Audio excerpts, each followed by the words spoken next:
Mama, I got bad news, bad news. I've been rolling with some bad dudes, bad dudes. I've been trying to get a bag too. I'm just doing what I have to. I said, Mama, I got bad news, bad moods every day. Brand new tattoos on my face, sad dude with a head full of rain. I just wanna make it rain, Mama, I will be okay. I feel like I might break right now. I feel like making a fucking mistake right now. Ew.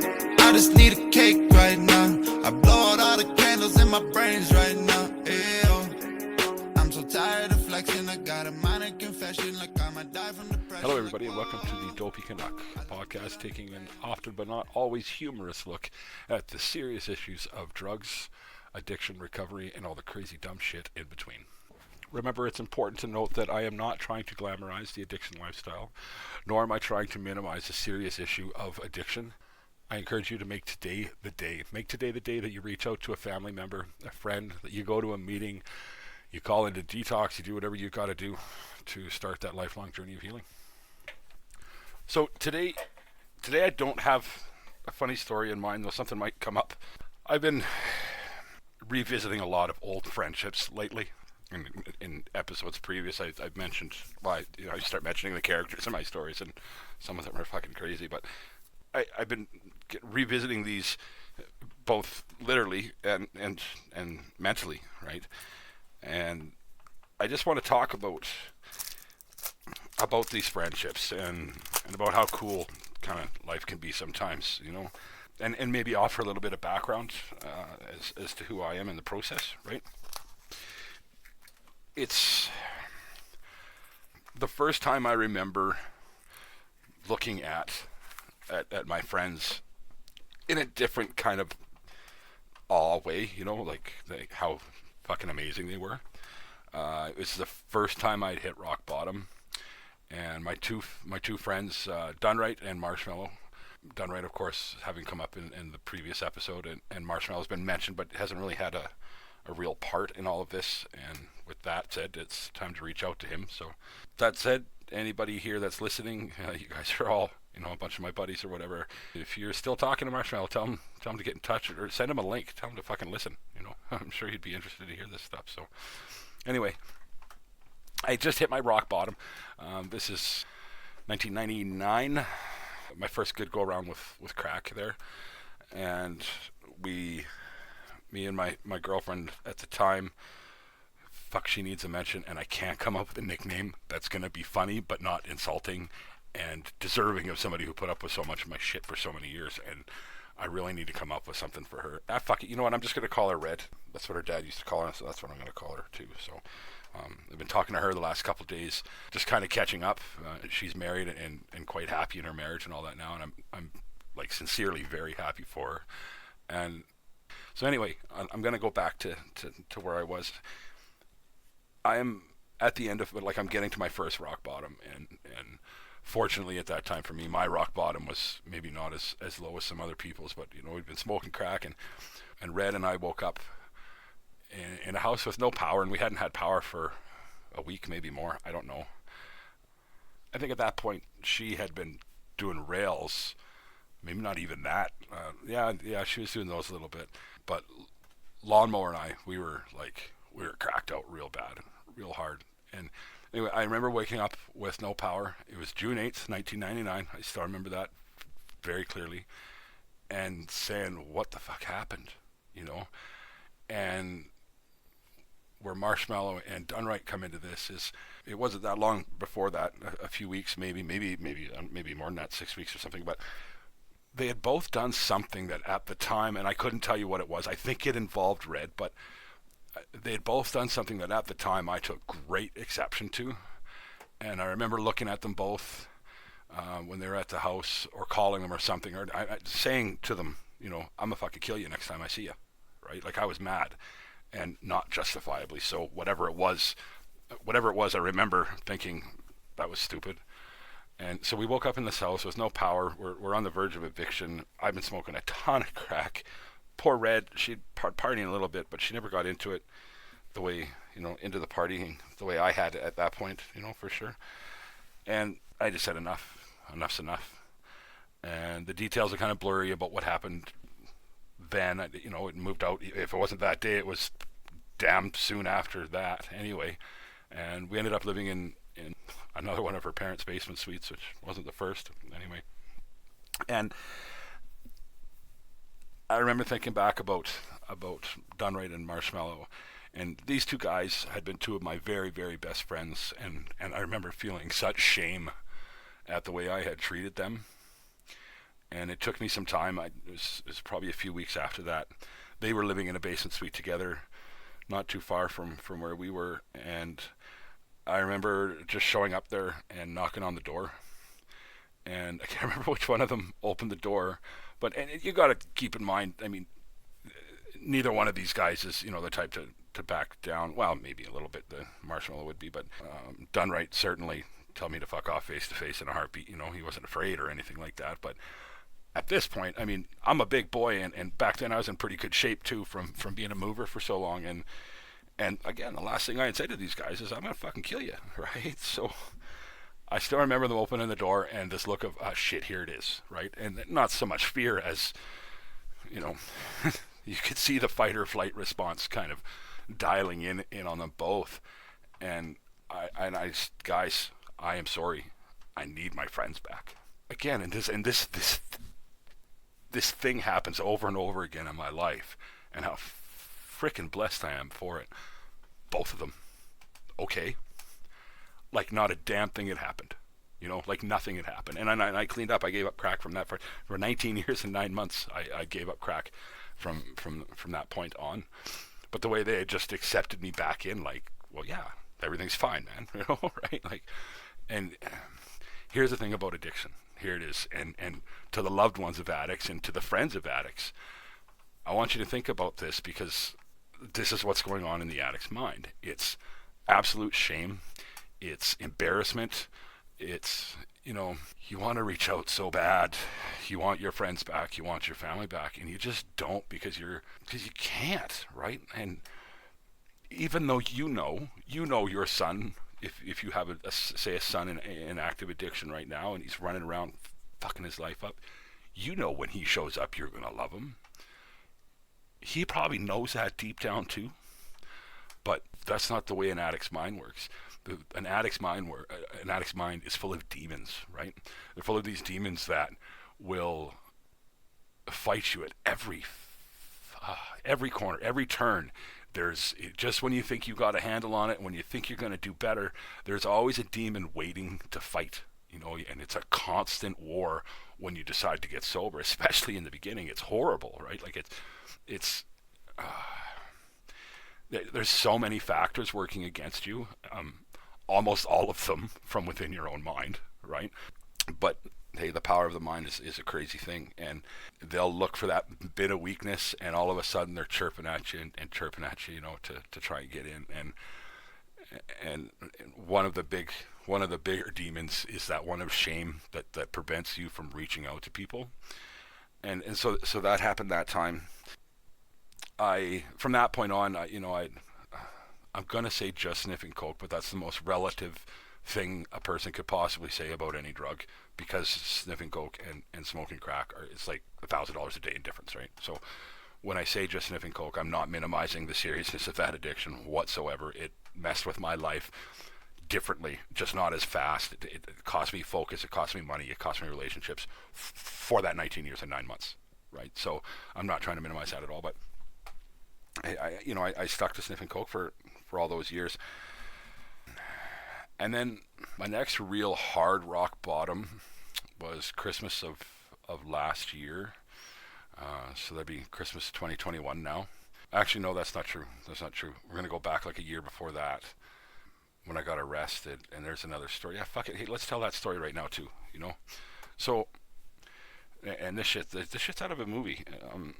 I had been selling coke in the city I was in for some time, and the entrepreneurial spirit that I spoke of a couple episodes ago, it's always been there, right? And I was selling coke again, only this time I had done it, we're going to use the word right, but it's not right, please don't take it that way. I had done it differently.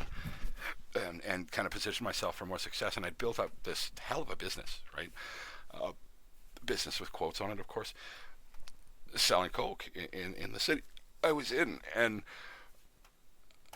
I decided I'd had enough, mainly because I was smoking so much crack that the business was starting to fail, and I wanted to sell the business and get out while I still could and get out on top and just quit and be done with the whole damn thing. So I had this game plan. I was going to take my money because I got a significant amount of money for this business I was selling it for. What? Yeah, fuck. Why hide the details, right? I was getting $40,000 for it, and the deal was that I'd made with the guy that was buying it. He was from out of town, actually. He was buying my business as a turnkey, my employees, if you will, phone number, the customers, the whole thing, right? So he was buying this for $40,000. He was the plug, though, right? So he's going to get to cut out a middleman and rake in some serious profit here. And for him, it was a great thing. And the deal was, when he had paid me 20, I would hand him over control of the business, and then he would pay me off at a per ounce price until the balance was paid off. So I thought, whatever, we got down. We were at 17,000. He still owed me, and he gave me a call and he said, "Hey, here's the thing." And at the time, fentanyl in the city I was in was going for $4,000 an ounce, and easily, right? Like, there was no problem selling it for that. And he called me up and he said, "Hey man, here's the thing. You want to take 5 ounces? And we'll just call it square. You don't have to wait for your money, and I can just get to work, owning this phone the right way and whatever." And at this point, Fenty was something that was like, I had been around it a little bit, played a little bit with selling tiny bits here and there, but it wasn't a drug that I was working with, and it wasn't a drug I wanted to work with. But I said, fuck it, right? And I thought, it's a fast route to get out, and I can be done with this whole drug game, and I could be a stepfather to my girlfriend's son. My life was going to be awesome, right? I had a business plan for what I was going to do after the fact with the money to invest in my future, and travel plans and all that too. And we set it up that he picked up, or he sent it out to his runner in the city I was in via Pure Later. Pure Later went and picked up this package, brought it to me, gave it to me in the truck, took off, and a minute later, whoop whoop, I get pulled over. At the time, I think it's because I'm fucking texting, right? And I'm texting one of the two guys that I'm about to go drop this stuff off to. Take my 20 grand to be done. I am, and I shit you not, literally 20 minutes away from being out the game. Whoop whoop, I get pulled over. Well, he wasn't pulling me over for texting. What ended up happening was they had been watching this guy's runner for 3 days previous, and today was the day they were going to drill him, right? Today's the day they were going to pinch him. And they saw me, a known drug dealer, meet up with him and thought, hey, let's scoop him in the net too, right? So it was really bad luck on my part. They pulled me over, they opened this sealed box and found 5 ounces of Fenty in it. They immediately pulled over the other guy in the cab that had been driving him around for 3 days. So yeah, cabbie's and shit now too. Went and kicked in his door and found the mother load, right? Found the mother load. All these search warrants and everything were already good to go. Like to say, today was D-Day for this guy. And my life ended. Right then and there, my life ended. While I was in jail, my girlfriend at the time, who I was madly in love with, spent every dime I had stashed. Most of that $17,000. Of course, the $20,000 was gone, forfeited to the cops. When I got out, I had nothing. I spent 30 days in jail until I could get bail. Eventually, I was given bail, and I got out to absolutely nothing. Right, like my business had been killed by my runners who went wild in my absence, and the guy buying the phone had taken off, so they had no boss, no leader or whatever anymore, and they destroyed that. And then my family, see, here it is, here's that same thing, here's that addiction thing, the demons, right? To this day, I've got it in my head that my family wanted nothing to do with me. I don't know that because I didn't try, right? Like, I just didn't try. So, there's some weak effort made at my mom, but a lot of that was drug fueled. bullshit ramblings, really, at the end of the day. I didn't make any honest effort to get in touch with my family, but yet to this day it's still in my head that they wanted nothing to do with me. With the benefit of hindsight and experiencing the true love that I have experienced from my family in the last year, that was bullshit, and really in this moment it's the first time I've admitted that to myself. So yeah, I take this pinch. I'm looking at 8 years. I'm looking at 8 fucking years. 20 minutes away from retirement. Life was going to be great. Now all of a sudden I'm looking at 8 years. I got no money, no family in my mind. Girlfriend's done with me, mainly because, her addiction had taken her past the point of no return. The kids, specifically her youngest son, who was everything to me, zero zip. I've not seen him since the day, since I was busted for that. And it destroyed me. And at that moment, that was the beginning of a 2-year rock bottom, I still had my name and had customers, and I was still trying to make a go of this whole coke business thing. But by this point, I'm smoking crack again, and I just could never pull it back together enough to make a go of it. And I slowly but surely just fucked it all up, like in the worst way, Now, in the course of that 2 years, and this part's a little harder to talk about, but Not a Barbie Footface has kind of encouraged me, like, about wanting to hear what's happened, because I hadn't spoken to her in 5 or 7 years, something like that either, and she doesn't have a sniff.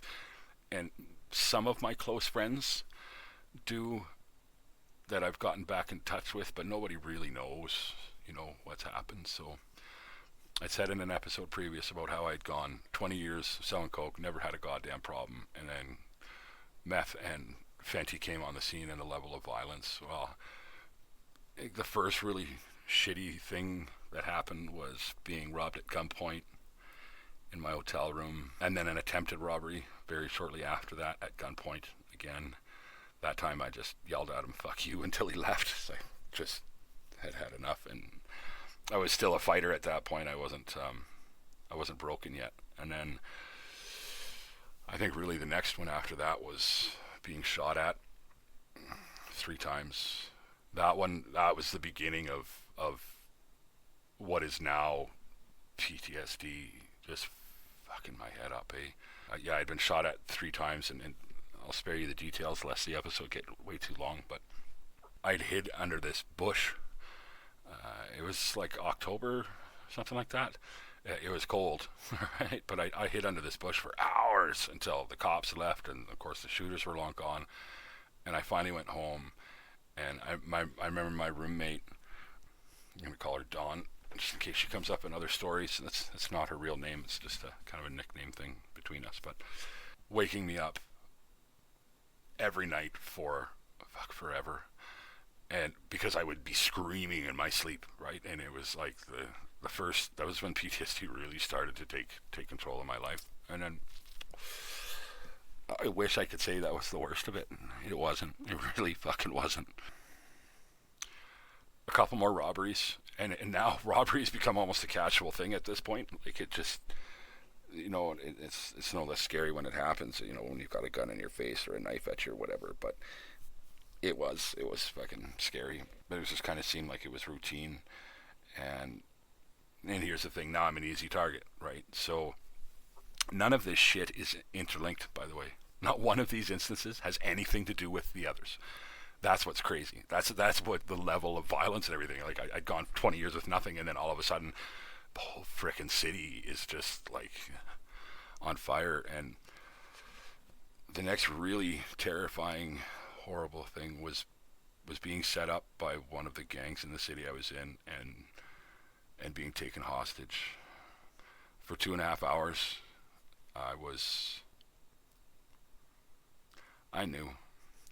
I knew for a fact that I was going to die half a dozen times that night. And they were trying to get me to set up my plugs, my dealers, for you muggles out there. They were trying to get me to set up my dealers, and I'd managed to kind of bullshit my way through that. But it was pretty bad. They kept hitting me in the back of the head with this fucking gun. They were driving my car with me in the passenger seat, and two of them were behind me, and there's nothing like knowing you're gonna die. I can tell you that much, you know. And, in the end, they ended up taking $400 or $500, whatever it was, and my phone and my dope, and never did get at any of my dealers. I managed to bullshit my way through that.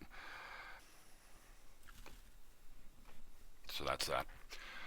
They left me alone in my car. I got back in the car, and well, it wasn't my car, it was a rental, but whatever. I went home and spent the next however many days hiding in my room and hiding from the world, right? So after that, a few more robberies. Ambushed coming out of, oh no, that was in between. So before the being taken hostage, I was ambushed coming out of my house in the back alley. I took a bat to the face, and then a gun in my head to get the dope on me. That one was different because it was so loud and violent and sudden, and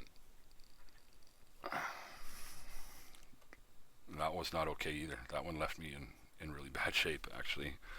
So then anyway, yeah, the hostage thing, and then a few more frickin' things happened, and then most recently, this is in the last year anyway, I had fallen off again. This is, for any of you blog listeners, this is what happened. So I had fallen off. I'd never, by this point, like in the last year, I never got as bad as I had, before that. And every time that I kind of got back into it, I didn't make up for lost time, like I said in a previous episode. In these times, it seemed to get less and less a part of my life. And what I attribute that to is, for years, getting drug was a fun, or getting high was a fun destination.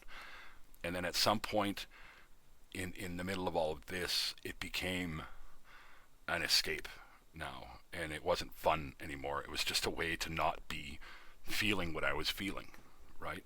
And I'm self-aware enough to know that that's not okay. And so little by little, like every time I quit, the drug use would become less and less of a thing, right? But it was replaced with PTSD, right? Which, if I had to pick between active addiction and PTSD, I don't think I could pick for myself. Somebody would have to make that choice for me, because both are hell. Both are really hell. So this one happens after my blog, guys. When I stopped doing that, in the town I was living in, and a lot of you listening, at least from back then, will know where I was, or what town I was in anyway. We got house invaded, and it had nothing to do with me or dope, because I had just a little bit of stuff. By that point, I had decided that I didn't need to be rich, and I just wanted to order pizza when I want to rich, right? So I was keeping things pretty small scale. But my roommate was kind of top of the food chain, and due to a beef between the guy she was working for, and another guy, his ex-partner, the guy she was working for went to jail. The ex-partner took advantage of that situation and came and did a house invasion, or set up a house invasion on us, sent a bunch of people over, and I'm sorry, I just had to take a break. He sent these people over, and they came. I woke up at like 5 a.m. or something to all of a sudden, like, what the hell's going on? And they were in my room and waking me up. And the next 2.5 hours were really bad. They cleaned out like everything I had. They took the fucking change off my dresser, my headphones, my phone, my everything and anything that I had. They took my shoes, for fuck's sakes. Hey, like, come on, guys.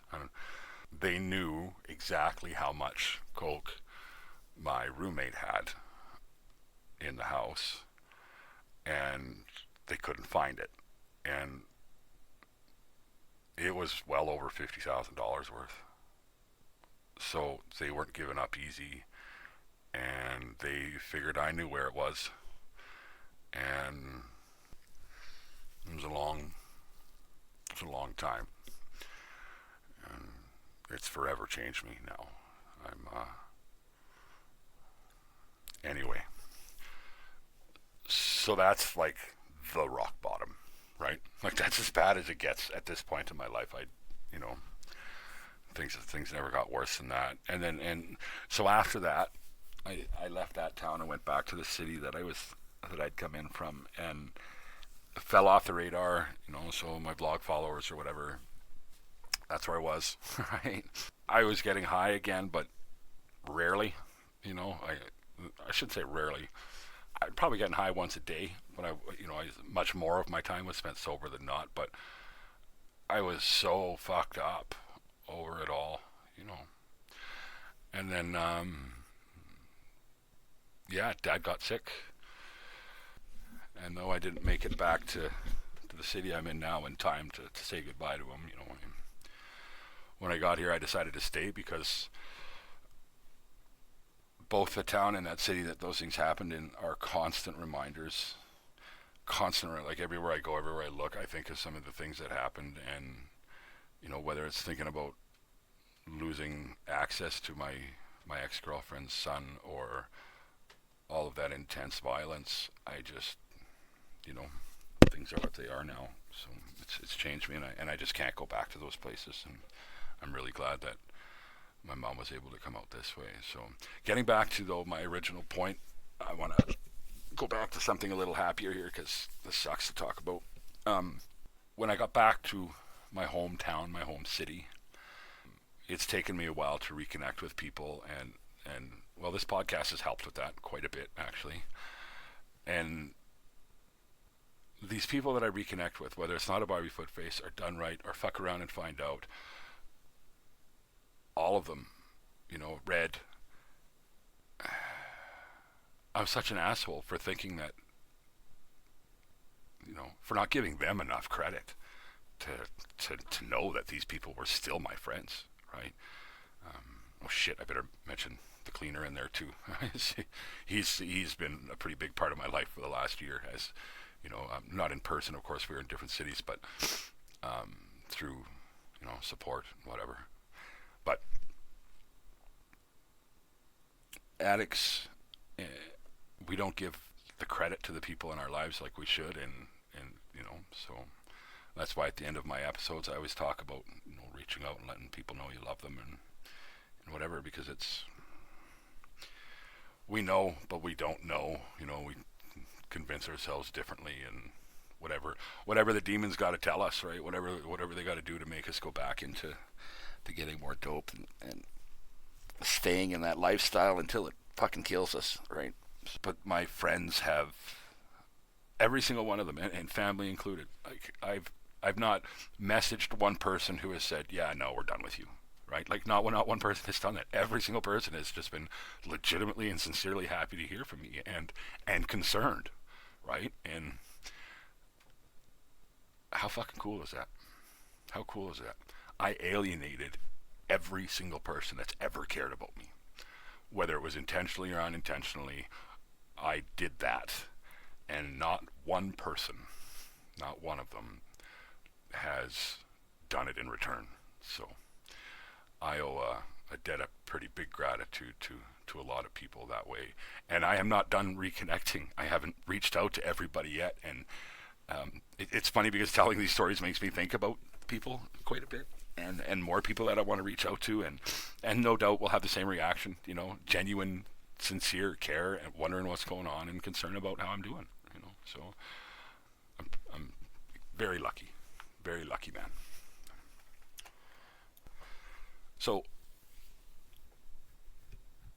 as I was tasked with getting a takeaway from all of my stories, and that was my story, I guess, so it counts as a story, right? Even if it's not a funny one. The takeaway from it, again, is, I mean, obviously, stay the hell out of the lifestyle, right?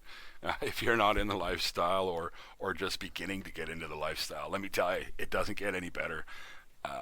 1 in 100 drug dealers makes it more than a year, and 1 in 1,000 makes it more than 2. So I don't know that those are the stats, but I've been around for a long time, and let me tell you, it's a real thing. You know, that those are kind of the stats, right? And I should say here as well, I mentioned the ragtag committee last time, and I'm going to keep peppering it in until we have a chance to do a roundtable with at least fuck around and find out, if not Mr. Clean as well, and maybe some others in there too, right? But the cleaner, sorry, not Mr. Clean. Red Tag Committee, that's when they really showed up for me, is when I decided to get my shit together. And what they stand for and what they're all about is, it's the coolest thing. And fuck around and find out, I'll be honest, was the last person that I ever would have suspected. You know, back when we were 17, I never would have seen this coming, but he's building a movement, and that movement has proven to be very powerful and very awesome, and I'm so lucky to be a part of it. So I need to find a takeaway from this, and I think this one's pretty easy and pretty self-explanatory. If you're in active addiction, they still care. Your family still loves you. Your friends are still wondering what's going on with you. And reach out, because I'm telling you, man, they're there. And the other side of that, not the other side, but the other part about that is, if you are just beginning to get into the drug lifestyle or are thinking about it or whatever, I'm here to tell you, it leads to nothing good. Nothing good at all. Eventually, it will fuck your life up, and eventually delete your soul. So don't, please.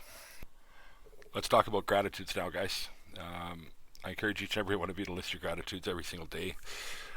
Taking stock of your gratitudes, it's proven to improve your relationships. It's proven to give you a more positive outlook on life. It's proven to help you deal with adversity better. There is nothing bad and everything good about focusing on the positive parts of your life. With that said, my first gratitude today isn't going to be what I thought it was when I started this episode. It's going to be you guys, and here's why.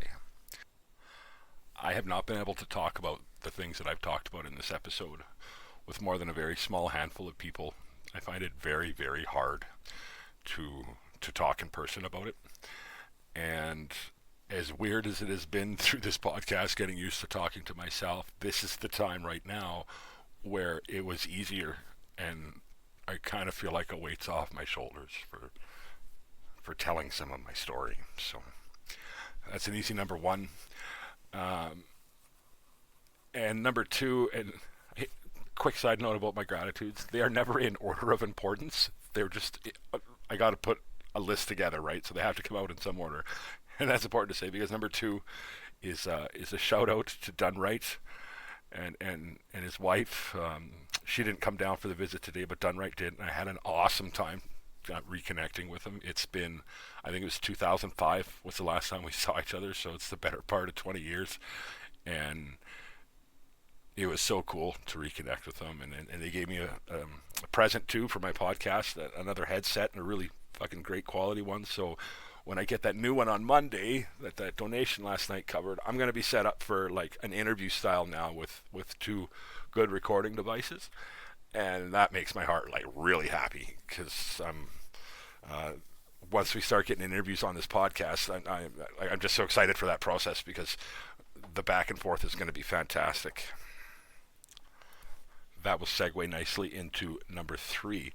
So I'm going to call her Trail Mix, and this is a person who I have never met face to face to this day, but she is a huge part of why I am such a believer in gratitudes. Back when I had my blog going last year, I had started talking about gratitudes daily, and I had asked my readers to submit their gratitude lists, whether it was on the Facebook page or whether it was on like in a personal message to me. And this lady, Trail Mix, and you'll see why in a second, she figured out who my mom was, because in the town I was in the way the blog was written, it was pretty easy to do that. And she put together this care package for me at random. I'd mentioned that I was struggling financially, and in one of the blog posts. So she put together this care package. There was socks and underwear and some random things, but what I really remember is this bag of trail mix, so hence the nickname Trail Mix. But the other thing she did that was so cool was she had written me this letter about how addiction had affected her life. And though she's never been a drug addict, she's been affected by it in a really bad way and multiple times in her life. And we've talked quite a bit via text since. But on the back of the list was, and this is a handwritten letter, right? When's the last time you got one of those? And on the back of the list were her gratitudes, like her personal gratitudes, and she had also thanked me for helping her understand the addict's mind. And I fucking bawled. I'm not ashamed to say it when I read it. And to this day, she is the number one reason that I preach gratitudes in at the end of all of my episodes, and the reason I kept at it with the blogs, and then the reason that I list them off to myself as well, because it was just such a powerful thing to get this fucking trail mix and this handwritten letter, right? So she is going to be on the show eventually. I got to get past the tech side here of figuring out how to do that over the phone, because we do live in different provinces. But I'm super excited for this to happen, and I hope that I can make it happen sooner than later. What I really got to do is get focused here, because I'm like so excited about like this person and this person and that person coming on and doing this podcast with me, and I think it's going to really, help the show and improve the content, and I think you guys are going to absolutely love it, right? And a lot of these interviews that I've been talking about and planning for the near and distant future are characters in the story, right? So you're going to get to meet Fuck Around and Find Out. You're going to get to meet the cleaner. You're going to get to meet Done Right one of these days. Trail Mix, not a Barbie Footface. I mean, she was really a part of the whole addiction lifestyle, but she's just such a fucking wild character that I'd be remiss for not putting her on, right? So anyway, that's my third list, my third gratitude, and I'm going to leave my gratitudes at that today, because those are the three huge ones for me, and I think that's enough. And it's my podcast, and I'm allowed to do what I want. So with all that said, guys, if you are in active addiction, I can't say this enough. I'll say at the beginning and end of every episode, please reach out to somebody and find a family member, a friend, a professional helpline, a detox. Do whatever you need to do to start that journey, that lifelong journey of healing, because it really is better on this side, guys. It's so much better. If you are the loved one of an addict, you just took the time to listen to what is my longest podcast, take the time to text that person, tell them they're loved. Use the words "you are loved." It's my personal favorite. Give them a little bit of hope, because it just might be the thing that brings them back. Bad news, I've been rolling with some bad dudes. Bad dudes, I've been trying to get a bag too. I'm just doing what I have to. I said, mama, I got bad news. Bad moods every day, brand new. Tattoos on my face, sad dude. With a head full of rain, I just wanna make it rain. Mama, I will be okay. I feel like I might break right now. I feel like making a fucking mistake right now.